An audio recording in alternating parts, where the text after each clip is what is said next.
আপনি যদি কখনো একসাথে সুন্দর, শক্তিশালী, মাতাল এবং স্বনির্ভরী নারী দেখতে চান তাহলে আপনাকে যেতে হবে রাশিয়ায়। রাশিয়ান মেয়েরা পুরুষদের সাহায্য ছাড়াই সব ধরনের কাজ করতে পারে। এই দেশের নারীদের অদ্ভুত কিছু বৈশিষ্ট্য রয়েছে যেগুলো আপনি অন্য কোনো দেশের নারীদের সাথে মেলাতে পারবেন না। আজকের এই ভিডিওতে রাশিয়ান মেয়েদের সম্পর্কে আপনারা এমন কিছু জানতে চলেছেন যেগুলো জানার পর আপনারা অবাক হয়ে যাবেন। রাশিয়ান মেয়েরা অনেক বেশি মদপান করে থাকে, যার কারণে অনেকে রাশিয়ান মেয়েদেরকে মাতাল নারীর দেশও বলে থাকে। রাশিয়ান মেয়েদের ফুল এবং চকলেট অনেক বেশি পছন্দের। আপনি যদি কখনো রাশিয়ান মেয়েদের পটাতে চান তাহলে এই দুটো জিনিস অবশ্যই নিয়ে যাবেন। রাশিয়ান মেয়েরা এতটাই স্বাবলম্বী যে পুরুষের কাছ থেকে টাকা পয়সা অথবা কোনো সাহায্যের প্রয়োজনই হয় না। এখানে পুরুষদের তুলনায় নারীরাই বেশি কর্মঠ। এখানে প্রতিটি সেক্টরে নারীদের আধিপত্য অনেক বেশি দেখা যায়। সেখানকার স্কুল, কলেজ, হাসপাতাল, ব্যাংক এবং দোকানপাটেও বেশিরভাগ কর্মী হচ্ছে নারী। এমনকি সেখানে বড় বড় বাস ট্রাকও নারীরাও চালিয়ে থাকে। রাশিয়ান মেয়েদের দেবুস্কা অথবা বাবুস্কা বলা হয়ে থাকে।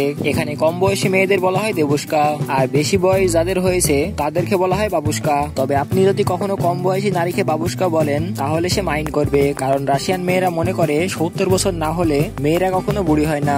এছাড়া যদি আপনাকে কখনো রাশিয়ান নারী ইনভাইট করে তাহলে অবশ্যই ফুল নিতে হবে, কারণ রাশিয়ান মেয়েরা অনেক বেশি ফুল পছন্দ করে।